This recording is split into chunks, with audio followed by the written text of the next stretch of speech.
Vous écoutez Après le vide, le podcast qui aborde les conséquences des violences sexistes et sexuelles sur nos vies. Je suis Romane, sophrologue spécialisée dans l'accompagnement des victimes de VSS, et je vous donne la parole sur ce podcast. Parce qu'il y a autant de vécus que de victimes, et que chaque histoire mérite d'être racontée et écoutée. Au fait, si tu souhaites soutenir gratuitement ce podcast, tu peux t'abonner sur ta plateforme d'écoute préférée et lui attribuer la note de 5 étoiles. Merci. Bonjour à toutes et à tous, j'espère que vous allez bien. Bienvenue dans ce nouvel épisode d'Après le vide. Aujourd'hui, je reçois Marie. Marie a été violée par son ex-copain. Ils se voyaient encore après leur rupture, jusqu'au jour où elle a voulu mettre un vrai terme à cette relation. Et c'est à ce moment-là qu'il l'a violée. Marie a tout de suite compris ce qui s'était passé, mais pour se protéger, son cerveau a enfoui tout ça pendant au moins 6 mois. Alors, durant ces 6 mois ou plus, elle a continué sa vie comme si de rien n'était. Marie nous raconte comment elle a essayé de se réparer à travers ses voyages, comment elle a essayé avec ça de prendre de la distance, mais la dépression l'a rattrapée. Aujourd'hui, elle est rentrée en France pour prendre le temps de se poser et de bénéficier du suivi psychologique dont elle a besoin pour se réparer. Elle prend la parole aujourd'hui à la fois pour raconter son vécu, pour nous raconter les conséquences de ces violences, mais aussi pour montrer à toutes les autres victimes qu'elles ne sont pas seules. Je vous souhaite une bonne écoute. Bonjour Marie. Bonjour. Comment tu vas ? Ça va, un peu stressée, mais ça va. Et toi ?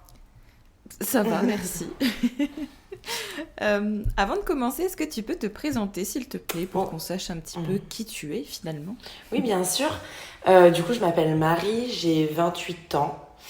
Et en ce moment, je voyage. Je voyage depuis quasiment 2 ans et demi. Voilà, c'est un peu ma vie du moment. Plutôt cool, du coup. Ouais, c'est assez sympa. Merci. En quoi c'était important pour toi de témoigner aujourd'hui ? C'était important pour moi de témoigner parce que ça va avec tout ce processus de libération de la parole, forcément, qu'on a de plus en plus. Et c'est vrai que je me suis rendu compte qu'en écoutant des témoignages, notamment ton podcast et autres, je me suis rendu compte que se retrouver dans des récits, ça permettait déjà de se sentir moins seule. Et je me suis dit, pourquoi pas participer à ça. Et chaque histoire est différente. Et voilà, s'il y a des personnes qui peuvent se reconnaître en ce que j'ai vécu, mes émotions ou autres, je sais que ça peut toujours faire du bien, entre guillemets, en mode, je suis pas folle, je suis pas la seule à ressentir ça. Et pas du tout. Et voilà, je trouve que c'est important. Enfin, moi, ça m'a fait du bien, donc voilà. C'est vrai que c'est important de souligner que justement, c'est pas parce qu'on vit les mêmes types de violences, entre guillemets, que ça aura les mêmes répercussions sur la personne. Et c'est pour ça que c'est important aussi de pouvoir offrir vraiment différents après plutôt, en fait. Oui, complètement, ouais. Alors justement, Marie, est-ce que tu peux nous raconter ce qui t'est arrivé ? Alors du coup, donc je me suis fait violer par mon ex petit copain. Il y a 2 ans et demi, 3 ans. Donc voilà, mais je l'ai conscientisé bien 1 an après, je dirais. Donc voilà ce qui s'est passé. Avec toujours ce prisme, entre guillemets, qu'on a de c'est mon copain, c'est normal, vraiment entre guillemets, ou parce qu'on s'en rend pas compte sur l'instant. Ouais, c'est ça. En fait, alors, on n'était plus ensemble, mais on continuait de se fréquenter. D'accord. Donc le couple était terminé. Donc du coup, c'est un peu particulier parce que ça n'a pas été fait dans le cadre donc, du couple. Oui. Qui a duré quasiment 2 ans. Ça a été fait après, parce que voilà, on a continué de se fréquenter et tout. Et vu qu'on s'est pas quitté en très mauvais termes, voilà, toujours ce truc de revoir son ex, c'est très mauvaise idée. On ne conseille pas. Et du coup, il y a un peu, c'est ce truc de... malgré tout, enfin, même s'il y avait plus forcément l'amour qu'il y avait au moment du couple, mais forcément, il y a beaucoup de respect, il y a beaucoup d'attachement. C'est quelqu'un que j'affectionnais particulièrement, quoi. Oui. Parce qu'on avait eu quand même une assez belle relation, donc il y a toujours ce truc qui est biaisé parce que au final on veut protéger un peu l'image qu'on avait du couple et de la relation amoureuse qu'on a eue, quoi. Oui, complètement. À ce moment-là, t'as pas du tout le recul nécessaire pour te rendre compte. Et puis, t'es encore sous ce prisme de l'affect et de l'émotionnel aussi. Exactement. C'est ça. À quel moment, du coup, tu t'es rendu compte qu'il t'avait violée ? En soi, je m'en suis rendu compte sur le coup, entre guillemets. Enfin, le corps, du moins, s'en rend compte. Ouais.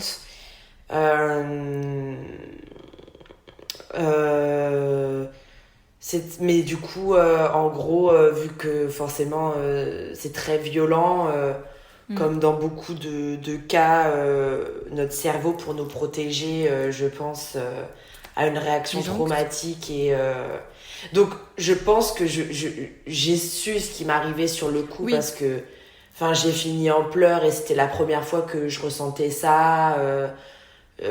J'étais complètement traumatisée. En fait, tu le savais sans mettre le terme vraiment exactement dessus. Et puis après, en fait, c'est passé.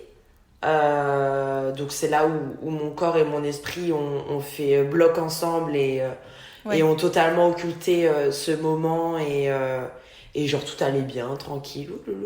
On vit notre vie tranquille. Et jusqu'à peut-être je sais pas, entre 6 mois et 12 mois après, là où ça se réveille réellement et où je me rends compte que j'ai des soucis depuis je veux dire, je suis alerte sur le féminisme, sur la culture du viol, sur tout ça. Enfin, je lis beaucoup, donc je veux dire, je suis pas en mode découverte de ce que la société, enfin ce qui se passe dans notre société. Donc petit à petit, en fait, l'esprit a fait son chemin, quoi. Enfin, mon cerveau a fait son travail et c'était très dur de mettre le mot au début. J'avais du mal à dire le terme. Et puis après, en fait, comme tout, il y a des étapes, j'ai l'impression, un peu. Et le terme est venu après, petit à petit, quoi, pour dire, mais en fait, il y a un mot pour décrire ça et faut le dire, en fait, faut pas minimiser l'acte, même si... en fait, je pense que ce terme, il est plus dur à dire pour nous, en fait, parce que... Enfin, pour moi, en l'occurrence, à ce moment-là. Parce qu'on a... Enfin, on sait ce qui s'est passé, mais on n'admet pas... Enfin, il y a de la honte, quoi. Et puis de toute façon, c'est un mot qu'on emploie très peu finalement, parce que c'est très tabou, c'est limite la honte dans la bouche des autres, hein, donc c'est difficile même quand on est victime justement de l'utiliser à notre tour pour se qualifier, pour qualifier les faits du moins. Mais je pense que c'était important aussi je pense que c'est important de l'utiliser. Après, chacune le gère comme elle a envie, comme elle se sent de le gérer, mais je pense que c'est important en fait, quand il y a des faits. Quand quelqu'un a tué quelqu'un d'autre, on dit que c'est un meurtre. Quand c'est fait volontairement, etc. Donc je vois pas pourquoi on dirait pas que c'est un viol. Je veux dire, il y a des faits, il y a un mot pour décrire ça et voilà, faut l'utiliser, quoi. Donc je suis complètement d'accord avec toi.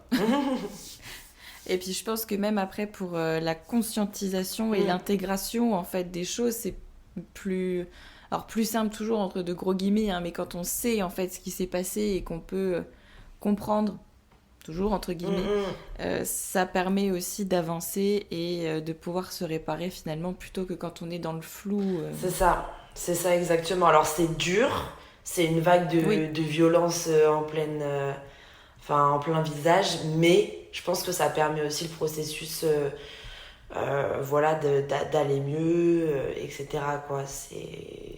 on n'est plus dans le flou, quoi. Exactement comme tu as dit. Donc, c'est important. Pendant votre relation, est-ce qu'il y avait des choses qui te déranger? Est-ce qu'il était un peu violent psychologiquement avec toi ou vraiment il se passait rien de tout ça et que ça a été un cas isolé entre guillemets Ouais, non, il n'y avait pas de... Alors, je me rends compte qu'avec le recul, c'est vrai que ça a toujours été une personnalité un peu de leader qui aimait bien un peu mener la danse et avoir des avis... un peu toujours dans la moralité des choses, etc. Et notamment sur les... Mais ça, c'est avec le recul aussi, puis on a grandi, donc je me suis beaucoup plus politisée et mes convictions sont devenues plus fortes aussi, mais ouais, toujours avec une morale en fait sur les choses, et les femmes en faisaient partie aussi. Mais sinon, non, il n'y avait pas de violence. Enfin, on a quand même vécu une belle relation. C'était assez sain quand même. Pas de violence forcément psychologique, pas de violence physique, etc. Donc c'est pour ça que justement, c'est encore plus, comment dire... Ouais, c'est d'autant plus énorme, choquant. C'est d'autant plus choquant parce qu'en fait, on a un peu ce truc de... Oh bah, lui c'est bizarre quand même. Enfin, on pensait pas, c'est un bon gars.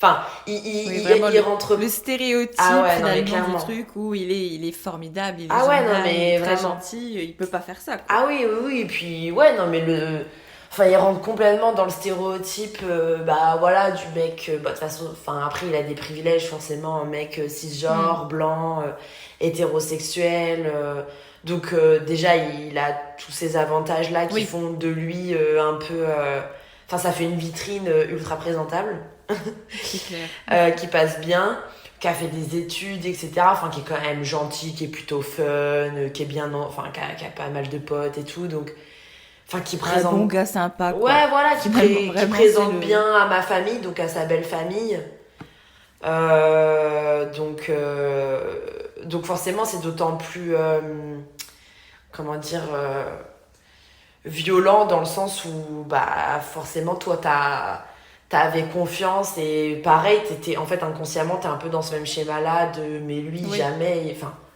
jamais il pourrait faire ça, c'est impossible. Limite, quoi. C'est toi qui tu remettais les choses en question dans le sens où non, c'est pas ce qui s'est passé, non, je me fais des films ou.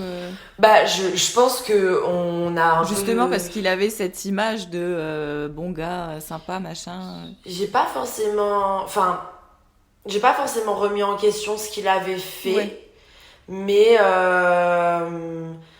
je pense qu'on a tout ce truc de culpabilisation. Oui, complètement. De culpabilité. De se dire ah bah peut-être que j'ai pas assez dit non, peut-être qu'au final j'ai pas été assez claire, enfin je pense que ça c'est malheureux, mais ouais on a un peu tout ce truc de honte et de on se remet en question nous, mais par contre j'ai pas remis en question le fait qu'il l'avait fait parce qu'en fait je sais très bien que en fait ce qui réunit cet acte, c'est le fait que ce sont des hommes et c'est tout quoi. Il y a pas d'autres critères. Tu disais là justement que tu n'avais peut-être pas assez été clair, etc. Mais il faut aussi garder en tête que le corps il a des réactions et que si la personne n'a pas envie, bah, le corps il se fige aussi en fait. Enfin, t'as beau te forcer, entre guillemets, céder, être pseudo dans l'acte, le corps, il n'est pas du tout le même que quand tu es complètement consentante, etc. quoi. Donc, c'est aussi qu'ils font pas du tout... c'est même pas qu'ils font pas attention, c'est qu'ils ont envie de contrôler, de dominer, de prendre le pouvoir sur nous. Donc, ah oui, mais très clairement, en fait, après, avec le recul maintenant, c'est vraiment tu disais justement tout à l'heure qu'il avait ce truc de contrôle, un peu de... Bah ouais, non mais complètement en fait. Ça rentre vraiment dans... ça rentre un peu là-dedans, mais du coup, c'est vrai que c'est un peu sournois quoi, parce que souvent les gens, on s'attend... Enfin, quand on lui pose la question, oui, est-ce qu'il y avait des red flags, est-ce qu'il a déjà été violent et tout, Mais en fait, c'est un truc assez... qui est présent, ce truc Oui. voilà, de leader, de vouloir quand même contrôler les choses. Mais bon, il y a des gens aussi qui sont qui aiment bien un peu, voilà, avoir le contrôle sur certaines Mais choses. des fois, c'est complètement imperceptible Ouais, et on se c'est rend ça. pas compte parce que aussi on est en plein dans la relation et que Ah, mais très clairement. on peut pas s'en rendre compte en fait. C'est Mm. qu'après que tu peux faire ce bilan finalement sur, Quand t'as pris sur le ce qui recul, s'est passé avant. Bah voilà. complètement, quand il y a un peu de chemin qui a été fait, c'est là où tu... Bah après, je pense que tu peux faire le bilan, surtout quand c'est une personne que t'as fréquentée. Malheureusement, si c'est une personne ou que t'as vue 1 ou 2 fois, Oui, je là pense c'est clair que tu peux pas et... c'est... Enfin après, je sais pas, j'ai pas vécu ce cas de figure, mais j'imagine que c'est encore autre chose. Mais forcément, quand c'est une personne que t'as quand même bien connue... Oui, vraiment dans le cadre de la relation du couple. Ouais, dans le cadre du couple, ou que ce soit familial, amical ou autre, Oui. c'est vrai qu'après, t'as tout ce raisonnement qui se met en place et de te dire, ouais, bah, en fait, tu refais un peu sa personnalité et tu vois qu'il y a des choses quand même qui font un peu écho, quoi. Ouais, parce que c'est vrai, il faut le préciser, on n'est pas obligé d'être sur de l'ultra-violence en permanence pour agresser, pour violer, etc. Ah, mais complètement, complètement. Je pense qu'un peu dans la tête des gens, c'est bah quand on dit quand il y a des femmes qui disent bah oui, il a déjà été violent, oui, il m'a déjà fait peur, etc.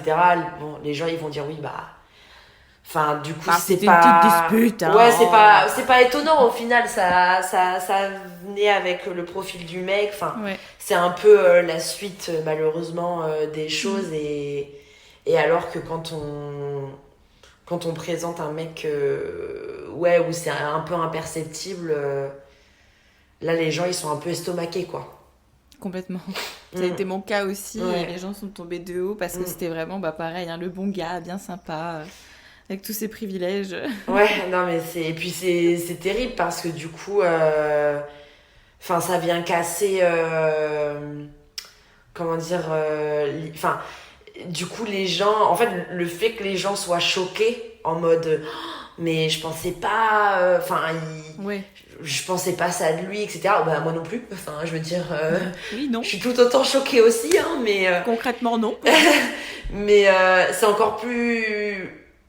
En fait, je pense qu'il y a de la colère. Il y a de la colère Ouais. parce que... Après, j'en veux pas du tout aux gens de réagir comme ça. Bon, c'est surtout la famille qui va réagir comme Oui. ça. Ouais. Les amis, pas forcément, mais... je suis en colère parce que je suis là en mode... Mais en fait, c'est pas la classe sociale, c'est pas la couleur de peau, c'est pas les origines et tout qui font le moine, comme on dit. Et du coup ça me met un peu en colère, pas contre ma famille, mais en mode Bah, contre les préjugés, les ouais, stéréotypes exactement. finalement de tomber Ouais. des nues alors que bah, finalement on sait maintenant hein, que ça peut être n'importe qui. Ouais, complètement. Ça a été quoi tes premiers symptômes, entre guillemets, après, justement, alors tu disais que tu as été figée pendant, donc dissociation, sidération, mais après, comment ça s'est manifesté, ce mal-être peut-être? Je pense ça s'est manifesté avec un début de dépression. Moi, il n'y a Ouais, pas eu forcément de symptômes en mode cauchemar, etc. Alors, les cauchemars, je suis en train de les faire maintenant. d'accord. Je suis en plein dedans. Ouais, C'est terrible. Mais voilà, j'ai pas eu de problème de sommeil. J'ai pas eu de flashback ok. ou autre chose. Moi, ça a été vraiment un peu le commencement de la descente aux enfers, quoi. Genre, Ouais, petit à petit, rentrer dans la dépression, parce que du coup, je suis diagnostiquée dépressive là depuis un petit moment. Du coup, du fait ouais. de. À cause Enfin, de ça, ouais. bon, après, il y a plein d'autres choses, mais je veux dire, Oui, mais ça a l'élément été un élément déclencheur, aussi, ouais, voilà. surtout l'élément déclencheur, ça a été ça. Et ouais, il n'y a pas eu de symptômes précis. Ça a été Oui, vraiment, en fait, un état qui s'est installé, dépressif. Donc, de profonde tristesse. Après, forcément, de grande méfiance aux hommes. hmm, De... d'hypervigilance, etc., etc. Mais moi, ça a plus été un état dépressif qui s'est installé plutôt que des symptômes à proprement parler, ouais. Ouais, je comprends. Tu disais du coup tout à l'heure par rapport aux préjugés de la famille, etc., quand on leur annonce. Est-ce que tu as pu être soutenue justement par ta famille, par tes proches ? Oui, alors mes amis, oui, complètement. Parce que c'est la même génération, c'est les mêmes âges. Donc, pareil, il y a une avancée quand même sur tout ce sujet. Toute cette position féminisme, c'est des personnes qui ont vécu l'arrivée de MeToo, etc. Et malheureusement, il y en a pas mal dans mon entourage qui ont vécu la même chose. Oui. Donc forcément, il y a une empathie, il y a un fort soutien. Donc ouais, là-dessus, rien à dire. Après, la famille, c'est toujours un peu plus délicat. Alors, j'ai quand même pas beaucoup été soutenue. Mais il y a toujours forcément une ou deux personnes qui ont pas... Enfin, je pense que on a qu'on le veuille ou non, on a un peu des attentes, je pense, surtout la famille. J'ai mis longtemps à leur dire, ça a été les derniers au courant parce que il y a ce truc de on veut les préserver parce que ça va forcément beaucoup les toucher. Et c'est normal.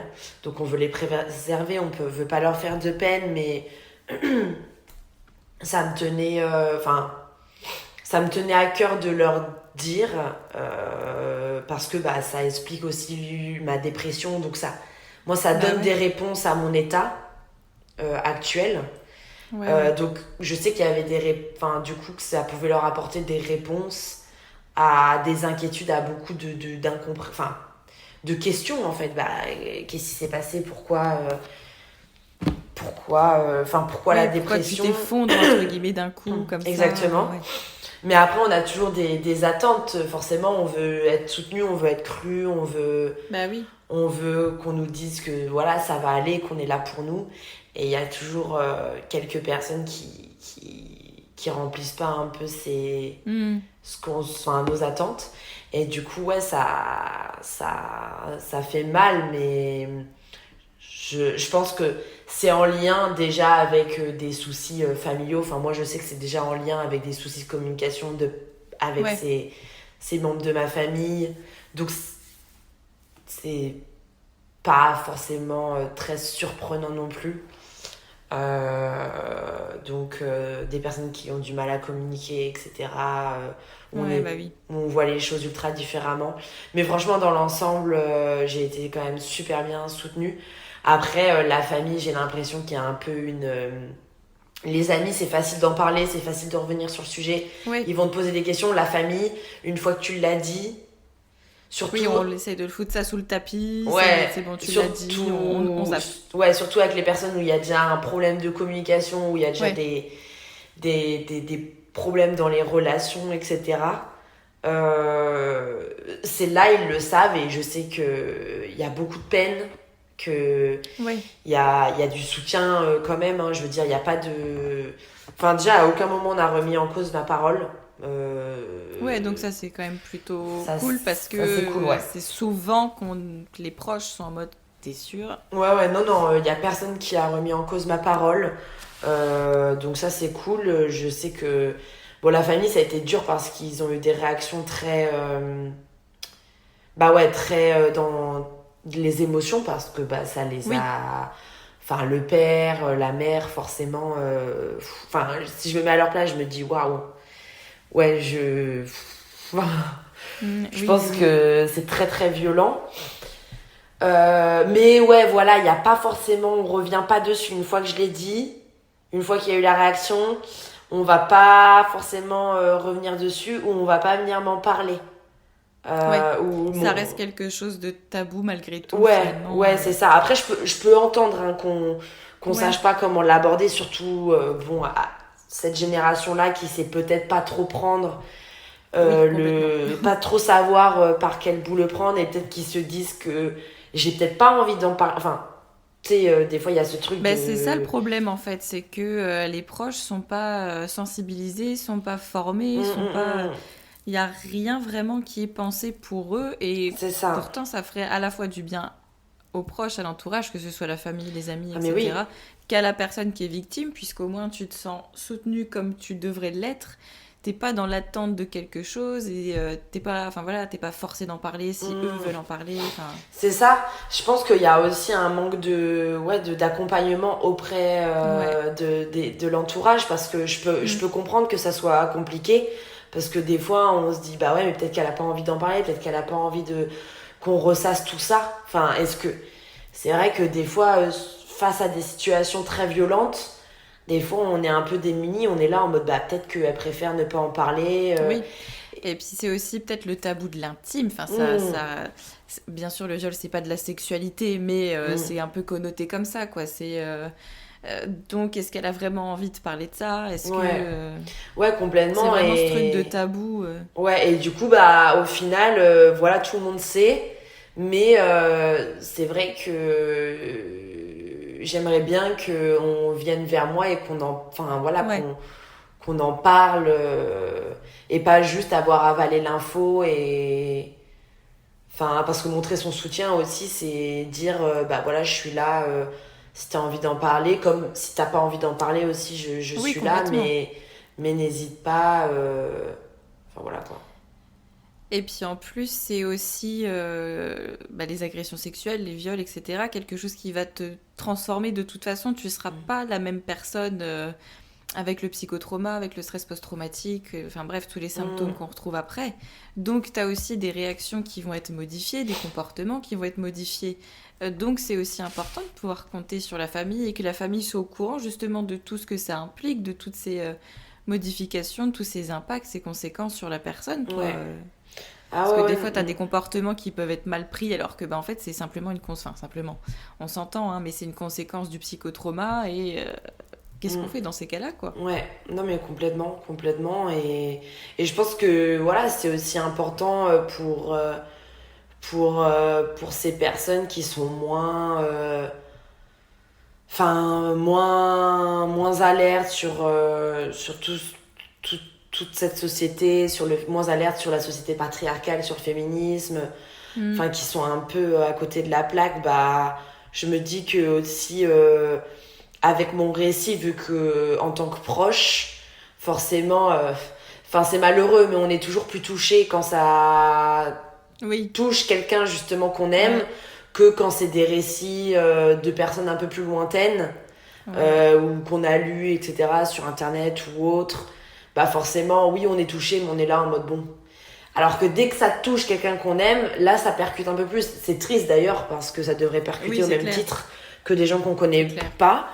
Mais je me dis que aussi, ce que j'ai vécu, ça peut les amener à réflexion sur le féminisme de façon générale, sur la culture du viol, sur les mécanismes d'oppression, de domination patriarcale, etc. Donc il y a un peu ça aussi qui rentre en jeu, quoi. Ouais, ça, je pense que de toute façon, c'est essentiel pour l'après, le féminisme, etc., la déconstruction de tout ça, la compréhension des stratégies de l'agresseur, des cycles de violence. Qu'est-ce que tu as mis en place de ton côté après, justement, au moment où la dépression s'est déclenchée Pas grand-chose. Pas grand-chose. T'as le droit. Hein. Enfin, ce que j'ai mis en place dans le sens pour aller mieux, ou... Pour aller mieux, pour te faire prendre en charge peut-être. Oui, pour essayer d'aller mieux, pour commencer peut-être à aller mieux. J'avoue que ça a été compliqué. Ça a été compliqué parce que vu que je me suis lancée dans ce mode de vie un peu de voyage, donc je suis partie faire un permis vacances-travail en Australie. Donc le truc, c'est que... T'es partie rapidement après ? Ouais, alors en fait, quand j'ai commencé à vraiment aller mal et que j'étais vraiment dans un état catastrophique, en fait, moi j'ai pris la fuite très clairement. Ok. Voilà, j'ai pris le droit de fuir, hein, ouais. Y a pas de problème à ça. J'ai pris la fuite très clairement et je suis partie à l'autre bout du monde du coup. Hein, pour le coup, c'est littéral. Oui. C'est vraiment au pied de la lettre. Je suis partie à l'autre bout du monde pour fuir le viol, le traumatisme, Ouais. et pour fuir un peu, tout ça, tout mon état, toutes mes blessures en fait que j'avais depuis très longtemps aussi. Sauf que au final je me suis rendu compte, j'ai vécu malgré tout des voyages incroyables, j'ai vu des choses de fou et je regrette pas, hein, mais je regrette absolument pas. Mais là je suis rentrée en France il y a 3 mois parce que justement en fait ta santé mentale elle te suit peu importe où tu es. Oui. T'as peut-être l'illusion au début que ça va, tu gères, et puis finalement. Ouais, c'est ça. T'as craqué. Ouais, tout est nouveau, tout ça, c'est sympa, Oui. t'es assimilé. Puis c'est aussi plein de choses à emmagasiner, alors que t'es déjà dans un état de fragilité, de vulnérabilité. Donc même si c'est des bonnes choses, ça fatigue quand même le corps, l'esprit, tout ça. Ouais, complètement. Et au final, je suis rentrée parce qu'en fait, c'est comme tout, c'est une maladie. Et si en fait tu la prends pas en main, si tu la soignes pas, elle va faire que de se dégrader. Enfin, il y a pas de maladies qui vont mieux comme ça. Ce serait cool. Ça serait cool, mais où ça sort de nulle part, comme ça, du jour au lendemain, alors que t'as rien mis en place, tout va mieux. Et en fait, jusqu'au moment où ça devenait où en Australie là j'ai pété un plomb et j'étais vraiment au bout du bout. Ouais. Et où ça commençait à devenir trop c'était trop dangereux. Enfin là je commençais à vraiment me mettre en danger et là où j'ai dit faut que je rentre, en fait faut que j'arrête de. Et c'est là où je me fais suivre, donc c'est là où je commence à mettre en place des choses. Donc je me fais suivre, psychologue, j'ai mis en place un traitement, on essaie de doser, de trouver la. Donc t'es vraiment en plein dedans, tu commences seulement maintenant le suivi, etc. Ouais, c'est ça. Alors j'avais un peu fait des suivis quand j'étais en France avant de partir, de temps en temps comme ça, mais en fait, je pense que je prenais pas le truc sérieusement, je le prenais pas à bout de bras. Et puis quand on n'est pas prête à commencer ou qu'on se sent pas encore assez en sécurité même avec soi-même pour reparler des choses, pour tout ça, c'est compliqué de commencer une thérapie, un suivi. C'est ça. Donc ouais, voilà, en fait je commençais mais j'allais pas au bout des choses, puis en plus je voyageais, donc forcément ma situation, avoir un suivi quand tu voyages avec un décalage horaire de 12 heures. Et je vais pas payer un psychologue $200 en Australie. Oui, effectivement. Donc voilà, donc c'est pour ça que j'ai décidé de rentrer, d'être plus stable. Et là, et de vraiment me prendre en main et de mettre en place un réel suivi. Très régulier. Ouais. Et de prendre prendre le nœud et d'essayer de le défaire un petit peu, quoi. De plus en plus. Donc voilà, c'est ça que je mets en place, mais du coup je l'ai mis en place tard. Au moment où il fallait le faire, où tu t'en sentais capable et où t'avais, si je comprends bien, plus d'autres choix finalement que de le faire en fait. Je pense que j'ai trop pressé le citron, quoi. Là j'étais à bout jusqu'au moment de commencer à me faire peur et de plus vouloir vivre très clairement et d'avoir toutes ces pensées suicidaires, faut dire les termes aussi, et là où ça devient trop grave, et là on se dit non, ça peut plus continuer comme ça, faut faire quelque chose, quoi. Mais de toute façon, avec le psychotrauma, c'est difficile de savoir ses propres limites et de savoir à quel moment, en fait, on dépasse complètement justement ce qui nous met en danger, ce qui nous met pas en danger, à quel moment on est vraiment à bout, parce qu'en fait, avec la dissociation, c'est possible de plus rien ressentir. Si t'étais en dissociation, il y a tellement de facteurs à prendre en compte dans tout ça que déjà, c'est vraiment chouette, si je puis dire, que t'aies pris cette décision pour toi de rentrer et d'entreprendre cette démarche pour te sécuriser, pour te réparer. Ouais, non mais oui, je suis fière quand même d'avoir fait ça, Comment tu te sens depuis ces 3 derniers mois, du coup? Est-ce que tu te sens... Alors, j'imagine que c'est pas forcément la baffe de ouf, hein, on s'entend. Ouais. Mais est-ce que tu sens que ça te fait du bien d'être rentrée en France et d'avoir commencé tout ça? Oui, je pense que, ouais, alors c'est compliqué parce que c'est un processus très long et que pareil, la santé mentale en règle générale, les traumatismes comme le viol, bah, voilà, c'est des sujets qui sont super tabous, c'est des sujets qui peinent à faire... Enfin, il y a des avancées, hein, bien évidemment, mais ça peine à faire son trou Ouais. et c'est un peu... en fait, il y a un combat donc pour soi-même, pour aller mieux, mais il y a un combat sociétal aussi. Ouais. Je pense qu'on porte un peu sur nous, c'est-à-dire de faire comprendre aux gens que la santé mentale, c'est réel, c'est une vraie maladie, c'est handicapant au quotidien, c'est...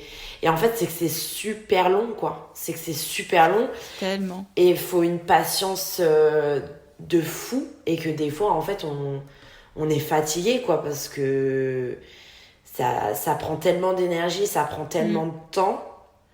Les avancées sont certes là, mais sont étalées sur sur un temps considérable. Et en fait... je pense qu'on est des personnes où baisser les bras, enfin, on a des baisses de régime, entre guillemets, parce que, on voudrait, enfin, c'est normal, comme toute personne, on voudrait aller mieux, enfin, on est fatigué, en fait, de se battre. C'est un combat acharné au quotidien et on est fatigué. Donc, forcément, je suis très fatiguée, etc. Mais je suis contente d'être rentrée en France. Je suis entourée. J'ai un bon suivi, j'ai trouvé des bons professionnels de santé. Ça c'est important, ça c'est parce super qu'on sait important. À quel point c'est difficile parfois de pouvoir être clair. bien suivi et bien accompagné. Donc voilà, je suis contente parce que je sais que le processus il est là, il est enclenché, il est en place. Mais forcément, ouais, comme toute personne qui souffre de problèmes psy, ouais, c'est compliqué. Puis c'est pas linéaire, quoi. Ouais, c'est ça, c'est exactement ça, c'est que c'est pas... Il y a peut-être un jour où tu vas te sentir un petit peu mieux et le lendemain un peu moins bien. Et c'est vraiment toujours un peu ces montagnes russes, le temps de réguler, c'est entre ça. guillemets. C'est ça, mais bon. Voilà, je suis quand même bien entourée, donc forcément, ça, c'est quand même au moins 50% du truc. Après, après voilà, c'est jamais linéaire comme tu dis et il y a toujours des moments moins bien que d'autres, quoi. Enfin, meilleurs que... Oui. Bon, dans les deux cas, ça marche. Dans les deux cas. C'est ça, oui, je me suis dit, oui, de toute façon, c'est la même chose, Marie, donc... ça marche. Est-ce que ça a impacté tes relations ? Ouais, forcément, ça a impacté... Alors, bon, déjà, de base, mes relations aux hommes étaient un peu compliquées. Pareil, de par des relations, forcément, avec mon père, etc. Donc, forcément, ça se répercute après dans les relations amoureuses.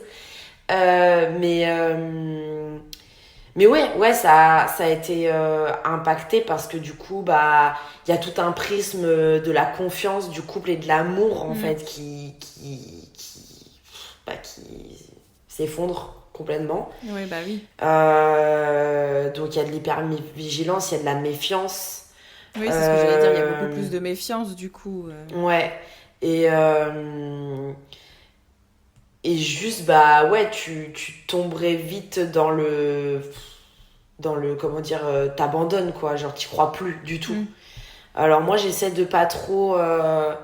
j'essaie de garder un peu toujours espoir et de me dire que, voilà, il y a des gens qui en valent le coup et que l'amour, c'est un peu ce qui fait que ce monde tient l'équilibre encore. Mais ouais, et puis je pense que moi, je suis un peu tombée dans l'hypersexualisation. Ouais. Pas trop forte non plus, mais je pense que je suis tombée dans une hypersexualisation, c'est-à-dire que... C'est assez fréquent après. Ouais, et c'est-à-dire que j'ai pas... j'ai pas arrêté forcément de fréquenter des hommes ou d'avoir des relations intimes avec des hommes. Mais en fait, je me suis rendu compte que c'était... Enfin... comment dire? C'est... En fait, c'est très particulier parce que du coup, ton corps a des... Enfin, moi, mon corps continuait d'avoir des envies. Mon corps, là-dessus, avait pas... Enfin, voilà, c'est pas comme si j'avais eu plus de libido du tout. J'avais plus d'envie. Enfin, voilà. Non... il y avait encore du ressenti. Ouais, il y avait là-dessus... voilà, c'était OK.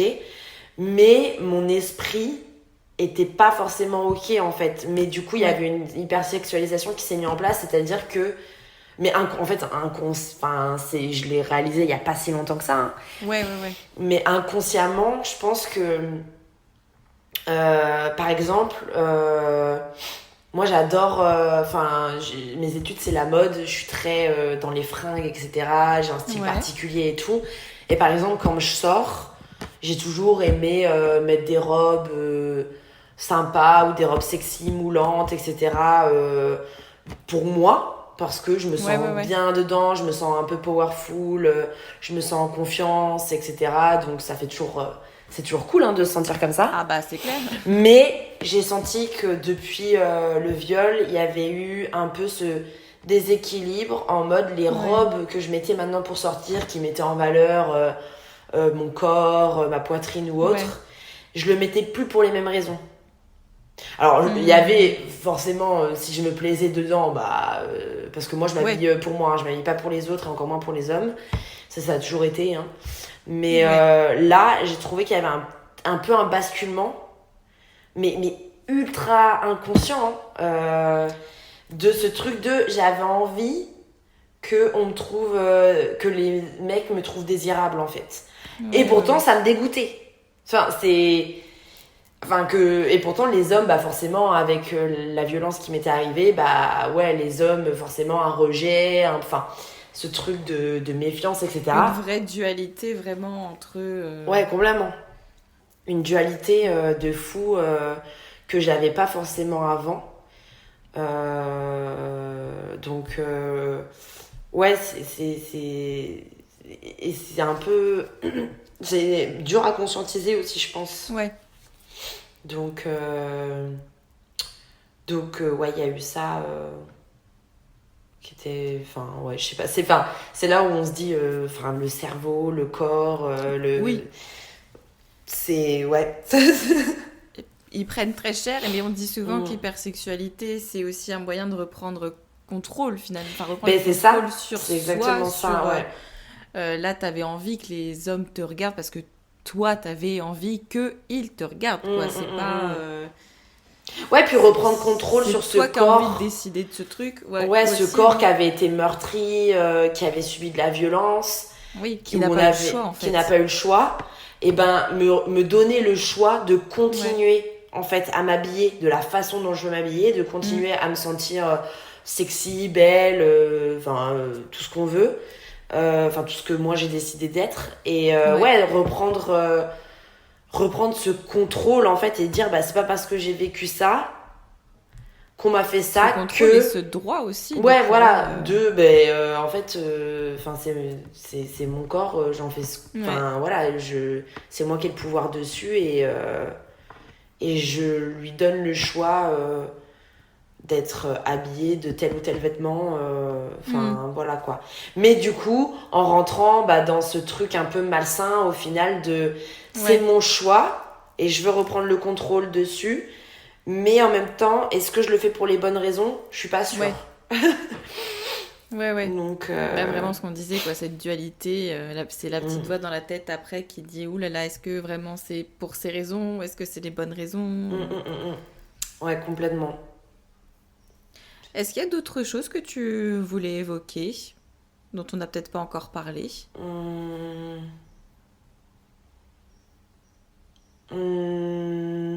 Non, pas forcément. Après, je voulais juste évoquer, mais j'ai évoqué brièvement le fait que forcément, quand c'est quelqu'un du coup qu'on a aimé beaucoup, j'étais très amoureuse de ce garçon. Je pense que il y a vraiment un truc dans l'après qui fait que ouais, tout le schéma amoureux prend très cher en fait. Ouais. Dans le sens où bah ouais, il y a ce truc de mais en fait j'avais confiance en cette personne que je croyais enfin qui m'aimait, parce qu'en fait moi j'étais amoureuse mais lui était amoureux de moi aussi. Oui. Donc il y a ce truc de c'était une relation assez forte, enfin les sentiments étaient réciproques, les sentiments étaient très beaux, et en fait il y a un peu tout ça qui s'effondre, et dans le sens où bah mais j'ai fait confiance à quelqu'un qui était amoureux de moi, qui m'aimait pour Ouais. bah, ce que j'étais, ce que je véhiculais, pour mon âme aussi, quoi. Et en fait, cette personne m'a fait ça.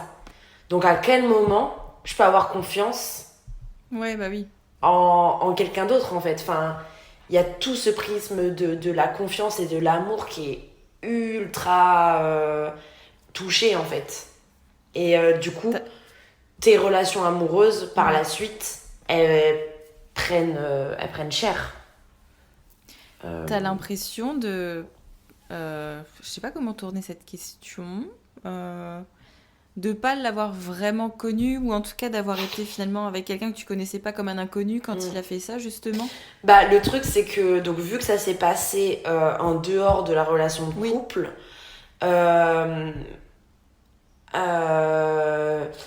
en fait, au début... Ou de te dire genre, mais qui il était vraiment en ouais, fait, bah forcément, tu remets tout en cause, tu remets toute la relation en cause, tu dis, mais en fait, enfin, il a pas pu m'aimer, c'est pas possible, tu fais pas ça à quelqu'un que t'aimes, enfin, tu fais pas ça tout court, hein, mais il y a une remise en question, et du coup, bah, je pense que c'était très très violent au début, parce qu'en fait, je mêlais l'amour qu'il y avait eu avec ce qui s'était passé, avec le viol. Ok. Et en fait, c'était tellement trop violent pour moi de mélanger les deux, de mélanger la relation que j'ai eue, l'amour que j'ai eu pour lui, avec la violence qui s'est passée après, que en fait ma psy de l'époque m'a dit qu'il fallait que je dissocie. Et qu'il fallait... Alors, même si faut pas dissocier de l'homme, enfin ça reste le même homme, hein, l'homme que j'ai... qui était... Scinder plutôt la relation et voilà. l'acte. Voilà, c'était le même homme, il n'y a pas d'excuse valable pour lui. Mais voilà, scinder la relation que j'ai eue, qui a été quand même belle, etc., où il y a eu des très beaux moments, il y a eu des petits voyages, etc., enfin, il y a quand même des bons souvenirs. Et l'acte violent qui s'est passé, parce qu'en fait, quand je combinais les deux, et j'étais dans la combinaison, la combinaison des deux, au tout début, en fait ça me créait mais une tristesse et une colère énorme, parce que du coup ça venait toucher à ce que j'avais vécu avec lui pendant 2 ans, à l'amour que j'éprouvais, à tous les moments passés, etc. Et en fait c'était trop dur. Mais je pense qu'aussi il y a un peu quelque chose dans l'imaginaire collectif où à partir du moment où tu vis des violences, ben en fait toute la relation a été violente, nulle, ou enfin voilà, tu vois, alors qu'en fait pas du tout. Même dans les relations violentes il peut y avoir des bons moments. Alors toi tu scindes, c'est pas forcément pour ta relation que je dis ça, mais c'est vraiment plus pour cette image qu'on a, c'est non, il y a aussi des bons moments dans les relations violentes avec des hommes violents ou des femmes violentes. Ouais, complètement. Et puis après pareil, on est toutes différentes, je veux dire, si tu préfères faire la combinaison des deux et après vraiment ne plus avoir une image de cette relation qui a été mauvaise, enfin c'est si pour toi ça te permet d'avancer, que d'avoir cette colère, que d'avoir ce truc de je veux même plus y penser à cette relation d'amour, etc., très bien. Mais moi en fait ça me desservait plus qu'autre chose au final. Dans mes émotions ça me desservait vraiment, et c'est pour ça que ma psy m'a dit en fait faut que tu scindes les deux choses, parce que là ça te met dans une boule d'émotions cataclysmiques terribles, et t'y arrives pas en fait. Donc ouais, c'était mais je pense beaucoup de colère. Enfin moi c'est vraiment le sentiment de la colère que j'ai énormément de mal à gérer, que j'ai eu énormément de mal à gérer, que j'ai encore un peu du mal à gérer. J'avais posé la question, c'est encore présent. C'est encore présent, et c'est vraiment Et ça, je pense que... pareil, on se bat un peu avec cette image de la victime. Enfin, il y a toujours un peu un profil type de la victime qui est triste, qui s'apitoie sur son sort, qui est qui vit plus en fait, qui vit plus, qui est complètement détruite, qui est complètement détruite, qui est un possible. Mais et bien sûr, tout à fait, et ce qui est totalement possible, et ce qui est totalement légitime, et ce qui est ok. Mais en fait, mais il y a aussi des autres profils en fait. Voilà, il y a d'autres profils, un panel de victimes. Il y a des femmes qui parlent, il y a des femmes qui sont en colère, il y a des femmes qui vont porter plainte, qui prennent mais voilà, qui sont en colère, qui se laissent pas faire, mais du coup ces femmes, souvent on va peut-être moins les croire parce qu'on se dit ouais mais elle ressemble pas à la victime type, c'est bizarre quand même, enfin elle devrait être elle continue sa vie, elle est pas complètement brisée, c'est chelou. Elle est pas effondrée alors que normalement elle est pas en train de pleurer, bah ouais mais enfin, je veux dire, toutes les victimes sont autant légitimes à être écoutées, à être soutenues, à être entendues, à être crues surtout. Et c'est vrai que la colère, j'avais du mal parce que je pense que je me disais aussi, peut-être que ça va me desservir. Parce que les gens, ils vont pas... Enfin, je sais pas, ils vont pas voir en moi la victime typique comme on l'imagine. Et je l'ai vachement réfréné au début, sauf que au final réfréner une émotion qui est très très présente, et la colère fait partie beaucoup d'après-viol, etc. Parce qu'on ressent beaucoup d'injustice. Et voilà, et je pense que je l'ai gardé en moi longtemps, mais le problème c'est que quand ça pète, c'est pas bon. Enfin, pour toi, émotionnellement, c'est pas très bon, quoi. Donc, comment t'essayes de la faire sortir maintenant ? Si tu la laisses sortir. Ouais, je la laisse sortir sans trop... Enfin, déjà, je l'accepte.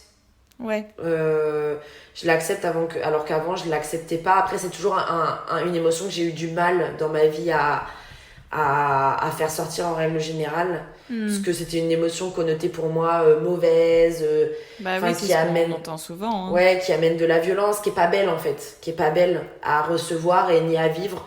Du coup, je m'interdisais. Alors qu'elle est complètement saine. Oui, non mais complètement. Si tu l'utilises correctement. Mais on est éduqué en pensant que la colère c'est pas bien, faut pas se mettre en colère. Ouais, exactement. Et du coup, réprimer la colère. Ouais, faut réprimer la colère, etc. Donc moi j'avais déjà du mal, et en fait, j'ai appris juste à l'accepter, à me dire que c'est normal que je sois en colère, parce que je suis face à l'injustice de moi vivre avec ça toute ma vie, et que mon agresseur lui tranquille, il vit sa meilleure vie et il sait même pas ce qu'il a, il sait même pas ce qu'il a fait, ou alors c'est normal quoi, ou alors il le sait mais en tout cas il l'affrontera jamais, qu'il est là à vivre sa meilleure vie, et que moi je suis en dépression et que je me bats tous les jours, quoi. Donc ça c'est vraiment un des aspects qui sont à mon sens le plus difficile à vivre, quand tu vois que ces gros connards, ils continuent leur vie comme si de rien n'était, qui vivent vraiment leur meilleure vie. Mais toi, t'es au fond du trou et que tu dis putain, quoi. Enfin... et puis que eux, ils arrivent à retrouver quelqu'un, qui sont peut-être mariés, machin. Et que toi, t'es célibataire depuis cet homme, et que toutes tes relations, c'est catastrophique parce que c'est marqué par tous ces par ce trauma et d'autres, et que ça prend du temps, et que que tu peines à te reconstruire, et que tu peines à refaire confiance, et que tes expériences amoureuses ont été dégueu jusqu'à présent, quoi. Donc il y a énormément, je pense que le sentiment d'injustice est énorme. Énorme et très dur j'ai encore du mal à dealer avec, j'avoue. Et du coup l'injustice amène de la colère, mais bon, j'essaie de plus de l'accepter. Après, la faire sortir, j'avoue que je sais pas trop, mais je sais pas trop comment faire. Faudrait que j'aille dans une rage room et que je casse plein de trucs. Je pense que ça me ferait peut-être du bien aussi. Mais ouais. Moi, je sais qu'elle se manifeste maintenant plus dans le fait justement d'être engagée, d'être dans le féminisme, etc. C'est vrai que ça m'aide à la sortir et à la sortir de façon plus saine que je le faisais avant, par exemple. C'est vrai. Où en plus, elle était plutôt tournée vers moi. Mais il y a encore des moments où c'est difficile. Hein. Je te dis pas que je suis un moine tibétain de la colère, pas du tout. Loin de là.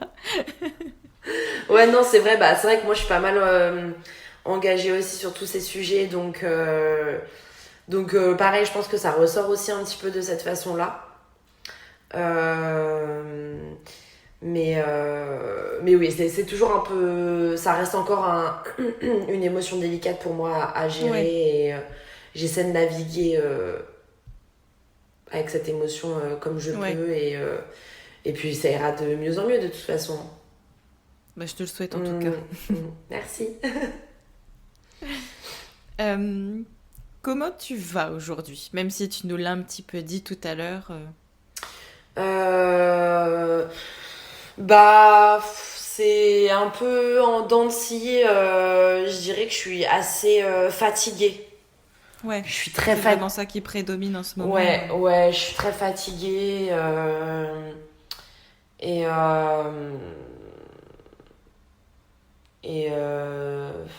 ouais, un peu comment dire, un peu dans le lassé ou... Ouais, lassé, ouais. Un peu lassé, en mode... C'est chiant, quoi. Ouais, c'est chiant. Ouais, je suis un peu dans... Ouais, c'est chiant, quoi. Ça fait chier. Ouais. Je suis pas en mode je baisse les bras ou quoi, mais bon, après, il y a toujours des jours où forcément j'ai moins... Je suis là en mode, ouais, c'est bon, j'en ai marre. Ça prend trop de temps et tout, mais ouais, je suis un peu lassée. Je suis un peu en mode, ouais, ça me saoule. Ça prend du temps et ouais, je suis fatiguée psychologiquement et physiquement aussi, parce que malgré tout, ça joue aussi sur le physique. Ah bah oui. Et puis, du coup, bah, je suis en plein période de cauchemar, donc je dors pas très bien. Oui. Parce que je rêve de viol, d'agression, on veut me tuer, enfin c'est génial.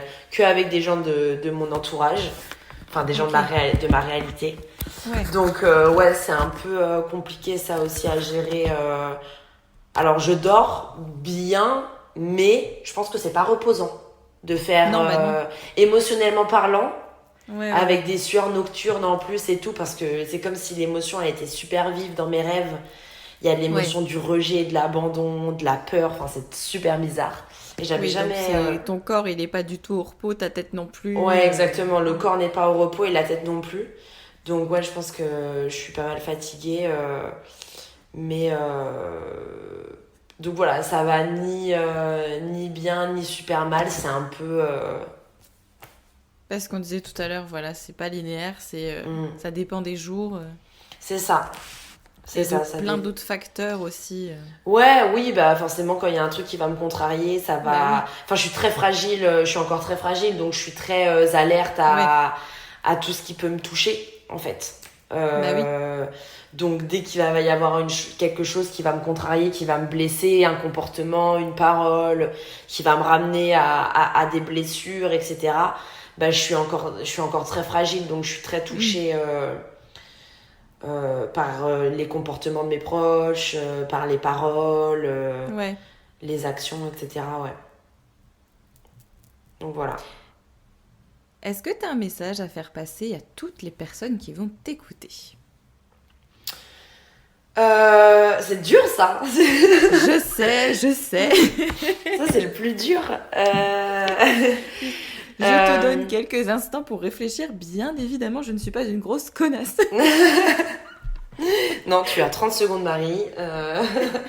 Allez, t'es prête, top chrono. Non, mais je pense que ça va être... les personnes qui m'écoutent, que vous n'êtes pas seules, que vous êtes crues, que vous êtes soutenues, enfin toutes les victimes d'agression.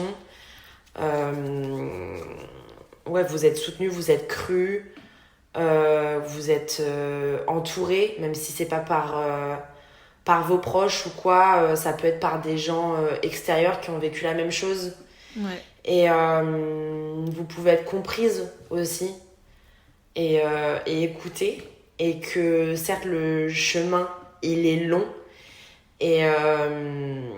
mais que vos mots, MAUX, sont légitimes et que j'espère qu'ils seront pensés très, de façon saine et qu'un jour ça ira mieux, quoi.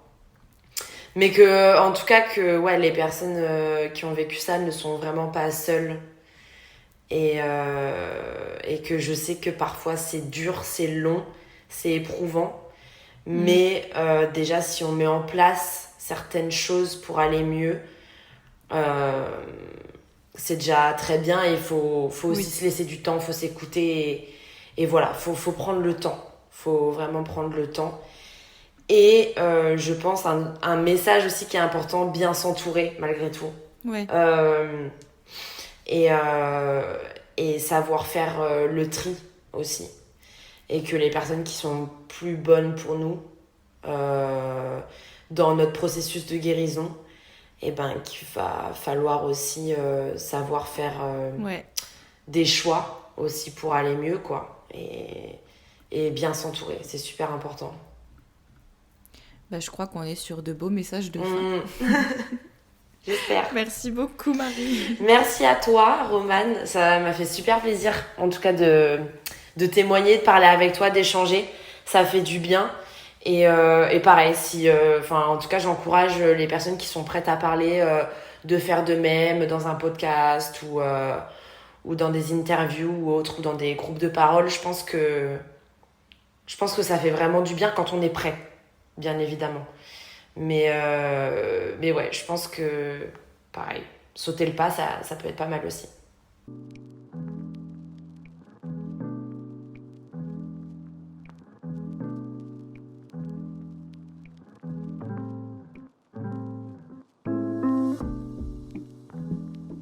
Un grand merci à toi, Marie, pour la confiance que tu m'as accordée tout au long de la préparation et tout au long aussi de l'enregistrement de cet épisode. T'es pas toute seule. Et on te croit. Et si toi aussi tu as envie de venir raconter ton histoire au micro du podcast, tu peux me contacter directement sur le compte Instagram d'Après le Vide ou m'envoyer un mail à l'adresse qu'il y a juste dans la barre d'infos. À bientôt pour le prochain épisode d'Après le Vide.